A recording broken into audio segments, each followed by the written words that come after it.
Assalamualaikum warahmatullahi wabarakatuh. Alhamdulillahi rabbil alamin. Allahumma salli ala sayyidina Muhammadin wa ala alihi wa sahbihi ajma'in. Rabbi shrah li sadri wa yassir li amri wa hlul 'uqdatam min lisani yafqahu qawli. Rabbana zidna ilma warzuqna fahma birahmatika ya khairal alamin. Jamaah salat maghrib dan jamaah pengajian ba'da maghrib yang dirahmati Allah Subhanahu wa taala. Marilah pada malam yang berbahagia ini kita coba mengkaji salah satu daripada sifat batin, yakni al-amanah. Tentang sifat amanah.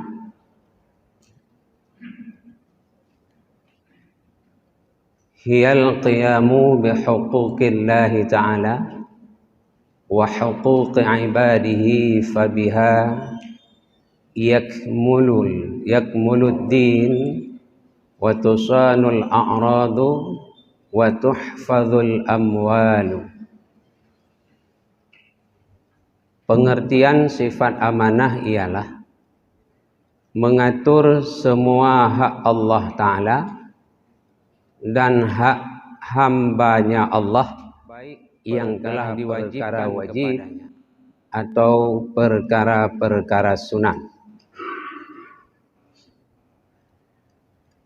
Dengan sifat amanah yang ada pada jiwanya seseorang, maka sempurnalah agama dan terpelihara kehormatan dan juga terpelihara harta bendanya. Pengertian sifat amanah yaitu kita penuhi hak-hak Allah Subhanahu wa taala dan kita penuhi hak daripada hamba Allah, baik yang wajib ataupun yang sunat. Berarti dari definisi tersebut amanah ada dua. Yang pertama amanah terhadap dirinya manusia.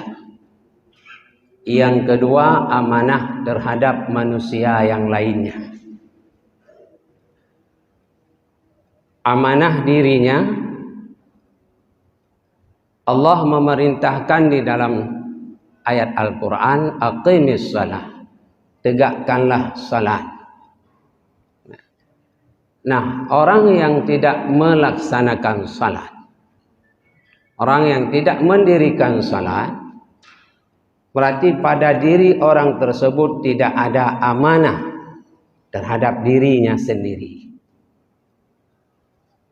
Karena dia tidak menunaikan hak Allah Subhanahu wa ta'ala. Ketika orang tidak ada amanah, tidak amanah terhadap perintah Allah Subhanahu wa ta'ala, maka untuk jangan diharap kedoi hana amanah, apalagi berlaku amanah untuk orang lain. Termasuk juga di antara memenuhi hak Allah Subhanahu wa taala adalah belajar ilmu agama. Itu perintah wajib. Orang yang tidak mau menuntut ilmu agama, berarti orang tersebut juga tidak amanah, tidak memiliki amanah. Maka amanah itu adalah sifat yang mesti dimiliki oleh seseorang, dan itu merupakan salah satu daripada sifat Rasulullah Muhammad sallallahu alaihi wasallam. Karena amanahnya Rasulullah, kafir Quraisy tanpa mempelajari ilmu agama, dia masuk ke dalam Islam karena sifat amanahnya Rasulullah sallallahu alaihi wasallam. Ternyata sifat amanah itu mampu mempengaruhi orang yang di luar Islam itu masuk ke dalam Islam. Ada ketika Rasulullah sallallahu alaihi wasallam. Kalau hari ini umumnya orang di luar Islam masuk ke dalam Islam itu setelah mereka mempelajari Islam itu. Tapi kalau dilihat kepada sifat umat Islam, pergi ke masjid bawa sandal Swallow, keluar masjid bawa pulang sandal Apollo. Orang yang sudah mau masuk Islam kadang-kadang tidak jadi ketika dilihat sifat daripada umat Islam itu sendiri. Jadi amanah itu sangat perlu sekali amanah. Jadi amanah kepada Allah Subhanahu wa taala, berarti dia amanah terhadap dirinya sendiri. Maka nyokkan kampanye baik salah nanti. Ada pegawaikan.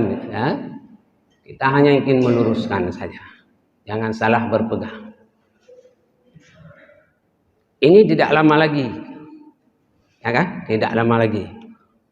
Orang yang dulu tidak salat, dia akan salat. Orang yang dulu tidak pernah pakai kain rida, dia akan memakai kain rida. Orang yang dulu tidak pernah memakai jubah haji, dia mulai memakai jubah haji. Bahkan berdiri saf pertama, bisa jadi di belakang imam dia berdiri. Ada perlu? Apakah dia mau jadi caleg? Atau dia mau jadi wali kota dan lain sebagainya. Dan pegang perlejek gegesi kali pemilihan. Itu. Hari ini orang Islam, banyak umat Islam meninggalkan sifat amanah itu. Mereka tidak mau menilik, melihat pada pemimpin itu adakah sifat amanah atau tidak. Tidak mau mereka lihat lagi. Yang dilihat adalah uang.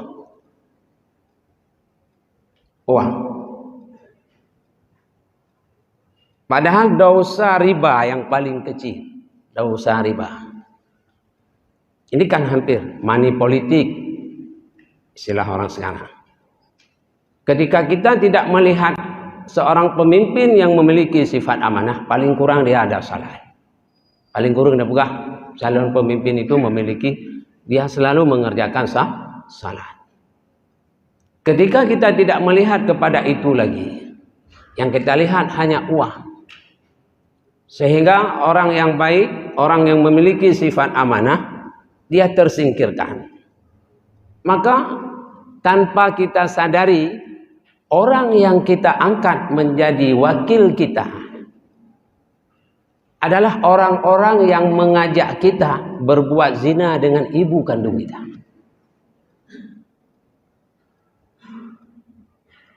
Silakan buka kitab Al-Mustadrak Imam Al-Hakim.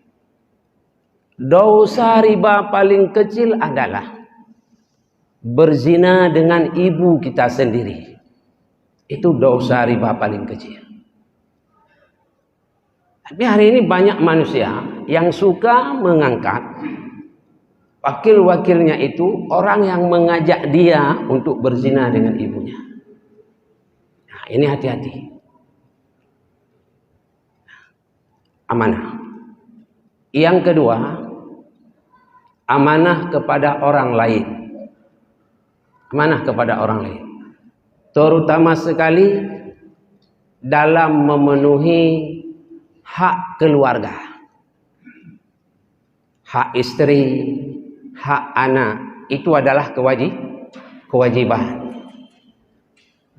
Ada suami ketika diminta oleh istri, oleh anak, tidak ada duit. Kadang-kadang istri ataupun anak kepingin sekali-sekali makan bakso. Tapi kalau diajak suaminya nggak ada duit katanya. Tapi ketika duduk di warung kopi, dia minum teh setengah panas. Dia ajak temannya 4 orang. Temannya bukan minum teh setengah panas, minum teh tarik dingin. Masuk ke dalam, duduk di samping anaknya. Umur sudah 40,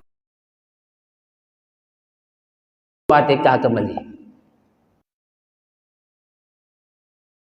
Nyanyi lagi. Balonku ada 5. Tapi anaknya pergi mengaji, kajak jumpa ikut rumah balik. Payah yang tak ni. Hanjak aja, baik aja ber.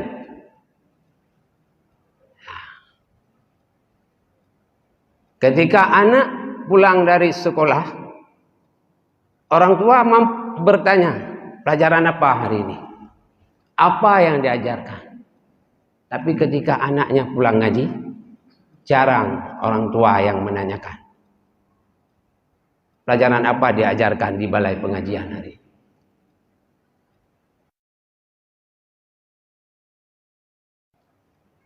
Yang lebih parah lagi, ketika anaknya tidak bisa,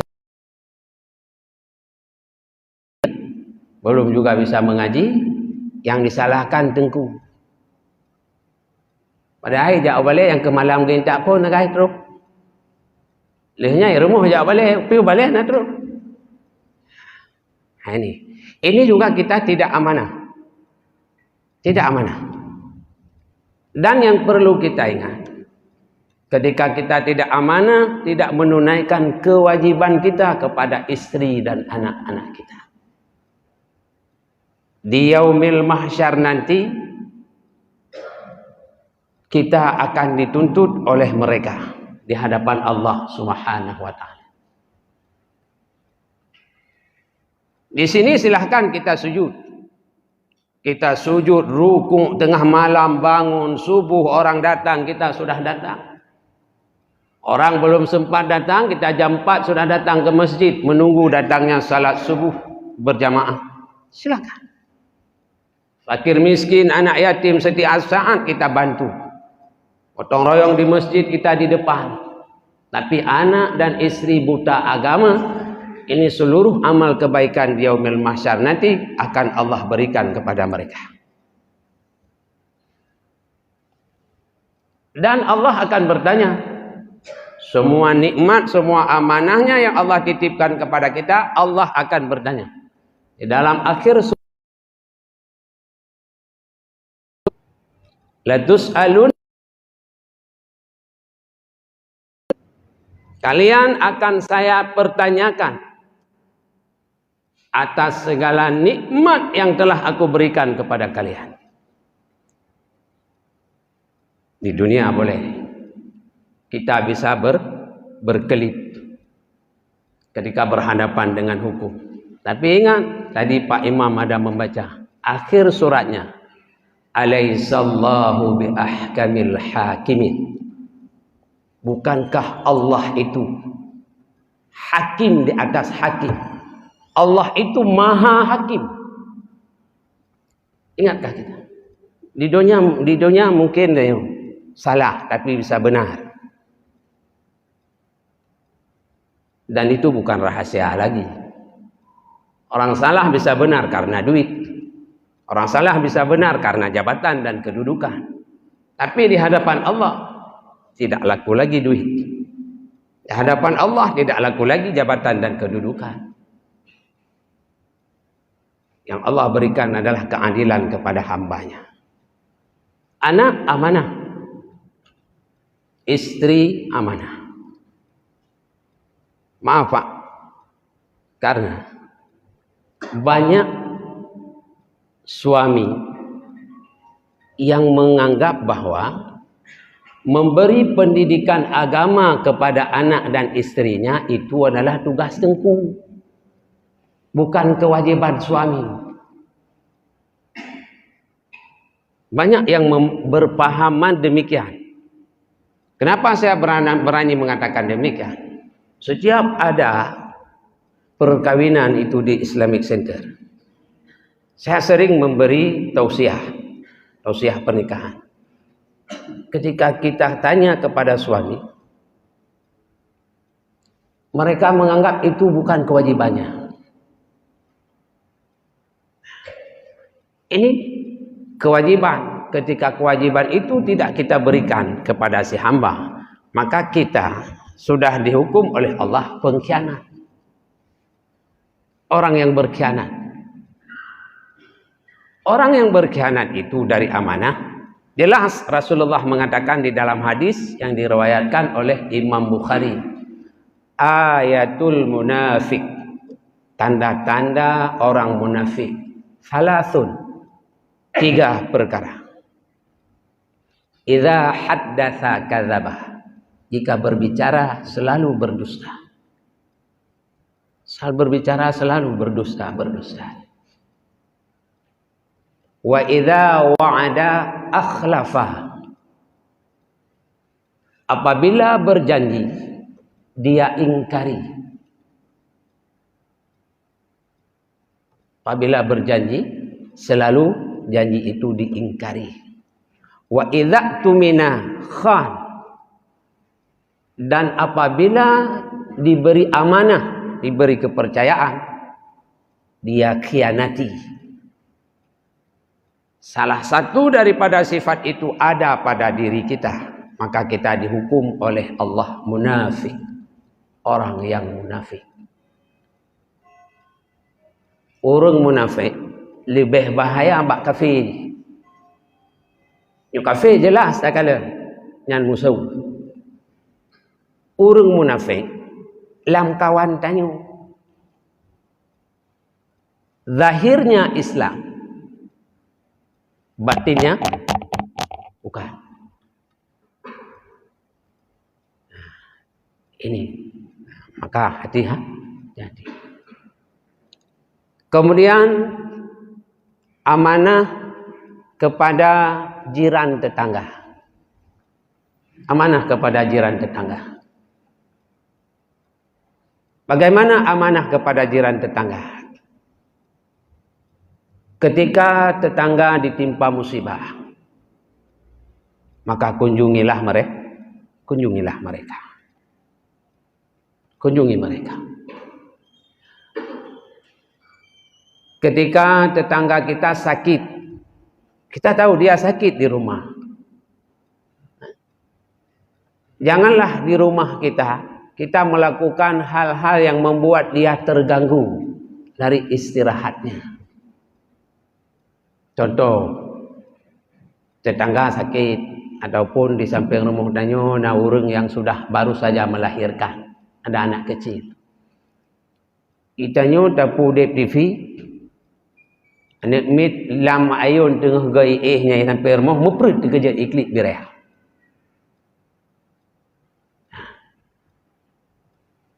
Awate pegah le orang sampai rumah na pobot bacut. Rumah dro ku TV dro ku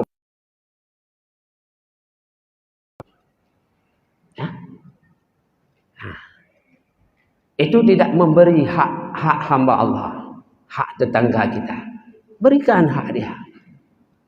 Berikan hak dia. Hanya dalam Islam tidak boleh semena-mena kita mempergunakan amanah Allah Subhanahu wa taala. Tidak bisa.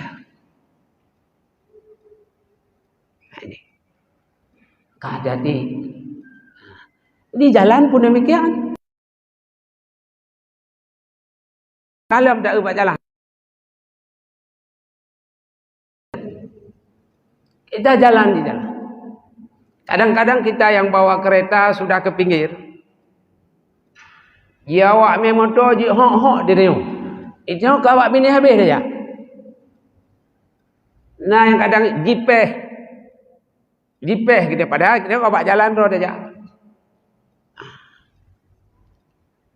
Bah, kadang-kadang anggap rebah, patah macam-macam. Itu lebih besar lagi.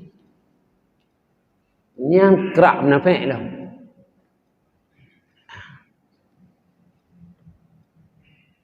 Ada lagi, satu lagi yang menyangkut dengan tetangga. Nak cemo ipegat Honda dia nak mi kena pot berayah tu. Honda ka kedih simpang pukun simpang terminal, su mentan tinggal ikut. Simpang ikut, su mentan tinggal ikut. Yang mengganggu kehidupan orang lain tidak bisa. Yang termasuk ni hana amanah. Kita abaikan amanah. Ini kita bicara yang sehari-hari aja kejadian. Nak lihat ya alu di udah ke di masa Rasulullah. Yang kejadian ba'do teman-teman. Dan kita orang tua ikut berdosa ketika kita biarkan anak-anak kita hidup mereka mengganggu kehidupan orang lain. Kita berdosa. Anak itu amanah. Aduh karena sayang, gimana buka entan. Dah entan aku. Mana kan ipakat dalam malam neraka ali anaknya tabah ni tem. Lah tu. Ya. Kemudian yang sering terjadi sehari-hari lagi, pegat tenda atas jalan lah. Kemana? Pegat tenda atas jalan atas jalan umum. Dalam Islam, duk bak binih jalan mata, mengganggu urang jak bak jalannya, haram. Apalagi dalam Mukauri, wah, sabah jalan penuh dah pegat. Ya. Anak long pak desi. Adapun karena long pulih pegat. Hanya itu jalan umum. Jadi lewat orang. Pegah menyobak negara pak dinas perhubungan. Jadi dia semerangan. Tekedi masa mupok. Igok hanya itu pun baik lewat pun mupok dengan tenda kita. Patah kau. Itu tuntut bayi. Ini yang sering dah. Polisi tidur. Polisi tidur. Hancur. Mengganggu hak orang lain. Hak apa je? Hak orang di jalan. Tidak boleh kita ganggu. Penunggu dah tiga-tiga. Mi hundai. Kamu nak meet ini. Kamu nak jaga. Kurung di larmu. Kau pagi. Hana alasan. Kamu hana alasan. Sebabnya jalan raya akan cepat menaik nenek dia. Itu masalah mana? Ya bicara yang todo macam kehidupan sehari-hari. Maka dia tidak ada cerita. Ini kalau kita tidak bisa amanah untuk diri kita, kemudian untuk keluarga kita dulu yang lebih utama, tidak bisa amanah kepada Allah, tidak bisa amanah untuk keluarga kita. Bagaimana kita mampu amanah untuk orang lain? Tidak bisa.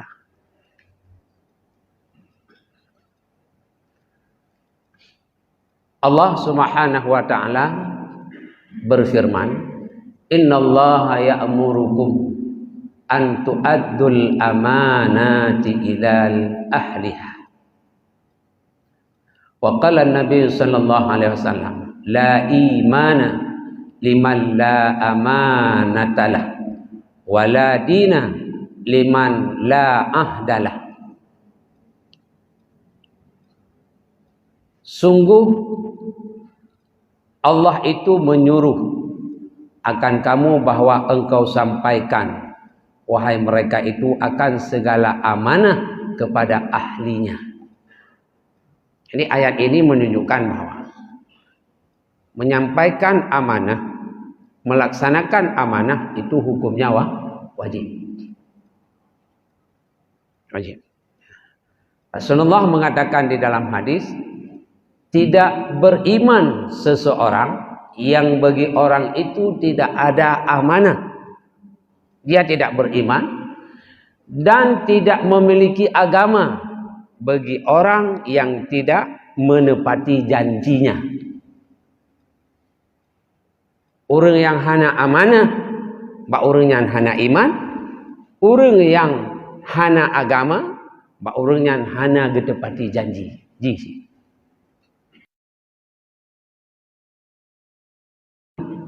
Ini yang kita khawatirkan. Tidak ada iman, bahaya. Tidak ada iman.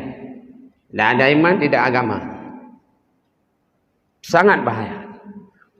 Orang ketika dia tidak memiliki iman, maka dia tidak teringat kepada kematian. Orang ketika tidak ada iman, dia tidak tahu untuk apa Allah menghidupkan dia. Untuk apa Allah mengejar dunia hingga dia lupa kepada akhiratnya. Kapan orang itu baru sadar dari lalainya itu di dunia ini? Hatta zurtumul maqabir, kata Allah. Ketika jasadnya sudah berada di dalam kubur, di alam barzah, baru dia sadar. Tidak ada gunanya lagi. Kalam kubur panelo. Lalai. Kelalaiannya itu sampai-sampai dia lupa kepada satu rumah, di mana rumah itu dia akan tidur lebih lama di rumah tersebut dibandingkan rumah yang siang malam dia mencari uang, membeli tanah, mencari arsitektur yang baik, membangun gedung yang mewah di dunia. Dia hanya tidur di sana paling lama 40 tahun. Itu jika umurnya 70 tahun. Lalai. Yang paling menyedihkan lagi, rumah yang mewah di dunia yang dia bangun itu menjadi lambang kedurhakaannya kepada Allah Subhanahu wa taala. Menjadi lambang perbuatan ribanya kepada Allah Subhanahu wa taala, menjadi lambang korupsinya kepada Allah Subhanahu wa taala. Nah, ini yang lebih sedih lagi. Rumahnya jid ke bukti, jid ke saksi sengah di hadapan Allah. Bahawa getanyo tak korupsi, getanyo tak pajuh riba, getanyo tak pengedok. Hasil tak pulau sabu-sabu tak pegak rumah raya sehingga rumahnya anjit kesaksi di Allah. Bahaya mudarat orang yang tidak amanah. Ketika iman tidak ada, lupa dia. Dan rak umum, ya kan? Rak umum manusia tua itu rumah yang nanjih kubur. Mahai pupuk salah. Hai pajuh riba, hani korupsi, hai pulau sabu-sabu, han dizalimi urung ubud-ubud. Ini ingat ke rumahnya.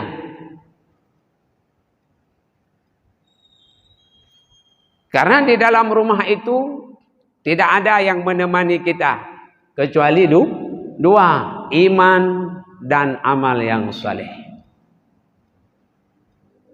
Iman dan amal yang saleh.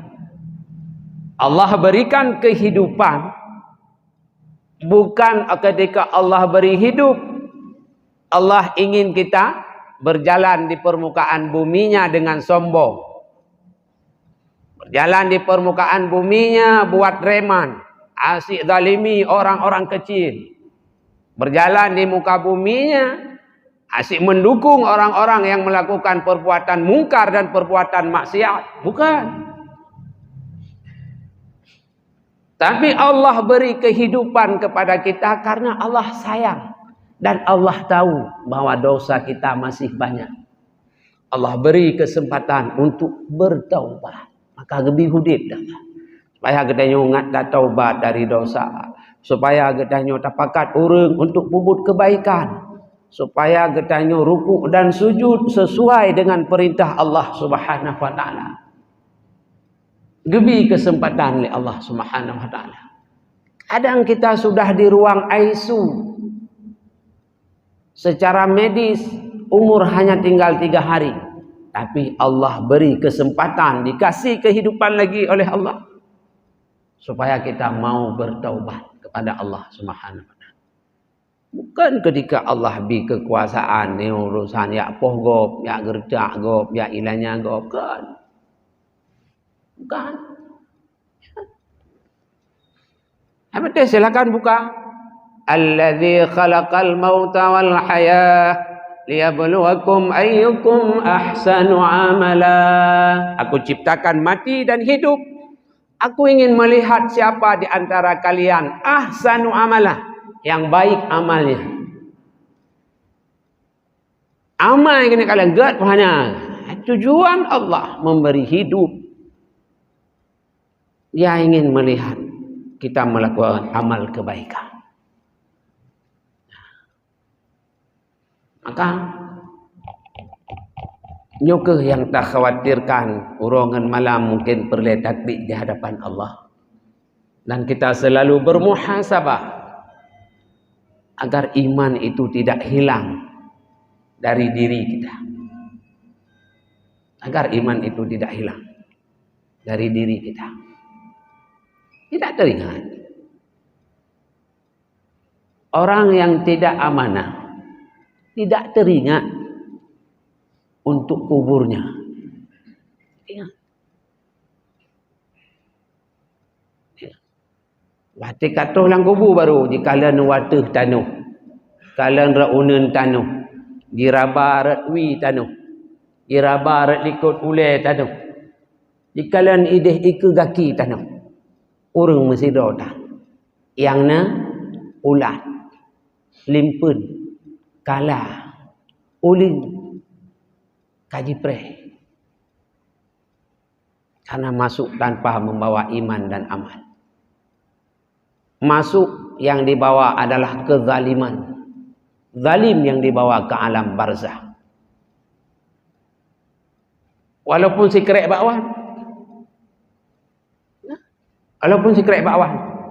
kita jangan anggap remeh dosa walaupun sekecil apapun dosa. Zaman kadang waktu tajak sekolah SMP, tak pajuh kuih, tak pajuh bakwan lekrek, tak bayu dua. Sikrek hana, zalim. Nyan dengan sikrek bakwan nyan singa. Lam kubu tubuh kedanyo ipajuh leulat. Orang akhirat tijik-tijik bakwan, ya setet 4 po bakwan. Pada setiap orang dari masa Nabi Adam hingga umat Muhammad. Jumpakah kita cari mereka? Tidak. Ini yang merumpuk ikucing Allah Subhanahu wa taala. Bayar walaupun 1 bakwan. Maka sering-seringlah ikut salat berjamaah. Sering-seringlah ikut zikir. Kan? Berdoa. Sampaikan zikir itu untuk muslimin dan muslimat yang sudah tidak ada lagi. Kadang na orang yang hana tabayu bakwan kat nyata boh. Mungkin dengan zikirnya nanti kebayu oleh Allah orang akhirat. Hana tengok diri. Dan dalam doa kan nanti kirim zikir. Tengah nganya ditubuh oleh Allah. Utang bakwannya na boh. Ingat di dalam kubur tidak ada apa-apa.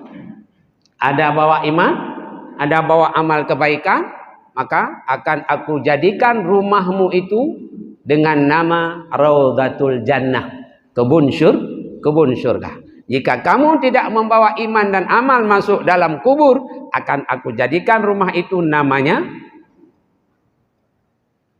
Huffarat Niran, lubang neraka. Hana sobela dalam kubur. Sobela. Hana. Misal kita orang yang rayuk pangkat. Hana hidup. Mu perumah dah item hidup. Ya. Bahkan rumah yang sudah kita bangun begitu mewah, begitu megah, uang kita, tanah kita, arsitektur kita yang membayarnya, bentuk rumah kita yang mendesainnya, semua kita tanggung. Tapi begitu nyawa keluar dari badan, sejengkal tanah pun tidak diberikan lagi kepada kita oleh anak dan istri kita. Hanya pepres 12 jam mai. Mu 12 jam hai pepres. Al-Fat tablo cukup laga. Tablo Al-Fat baru je dah persiapkan orang ngatai. Tapi mati hai pe le anak dia. Gekeun tu ke mung ka pe ya ke terakhirnya baru 20 huruf belum motonya. Bek melang-lang roh tengah hijab bakak keun ku mung. Nak keun di ku mung ku piye hijab baji tetai keun. Urang ka mati tu ku mung moto yang na tambah. Nyan tempat urang mati. Yang hana tambah je pe urang mati. Hana. Itu. Maka tanamkan sifat amanah di dalam jiwa kita. Memang rumit. Tasawuf berat. Bicara ilmu tasawuf kok berat. Apalagi memenuhi hak tetangga kita. Jaga, tanamkan sifat amanah. Jika iman tidak ingin hilang. Jika agama tidak ingin berangkat dari kita. Jaga. Jaga, tanamkan sifat amanah itu. Amanah kepada Allah. Kemudian amanah kepada keluarga, terutama sekali anak-anak kita. Jaga. Jangan bawa pulang ke rumah uang yang haram. Jangan bawa pulang ke rumah. Tapi peng haram rumah. Yang anu tayu jauh ke uliko itu. Ya. Nasiatin kadzibatin. Ketika darah haram disemburkan ke otaknya, maka yang dipikirkan oleh mereka adalah yang haram-haram saja. Karena makanan yang dia makan akan menjadi darah. Darah itu akan disemburkan ke otaknya, maka dia akan berpikir yang haram-haram. Jaga, berat amanah, berat. Dah ulang dia kata, berat cat tipe amanahnya. Sifat hidup bak Nabi, sifat Nabinya. Kan cukup berat bak katanya manusia. Berat amanah. Anda berat, payah jaga. Punya perle, na iman, na agama. Minit tu kan. Na iman, na agama. Maka, ingatlah. Simpulan je, amanah itu ada dua. Menunaikan hak Allah dan menunaikan hak hamba Allah Subhanahu wa taala. Orang yang bersifat amanah, imannya akan selamat, agamanya akan selamat, hartanya akan terpelihara. Mengingat waktu sudah sampai, mungkin hanya ini yang dapat saya sampaikan. Lebih dan kurang mohon maaf. Billahi taufiq wal hidayah. Assalamualaikum warahmatullahi wabarakatuh.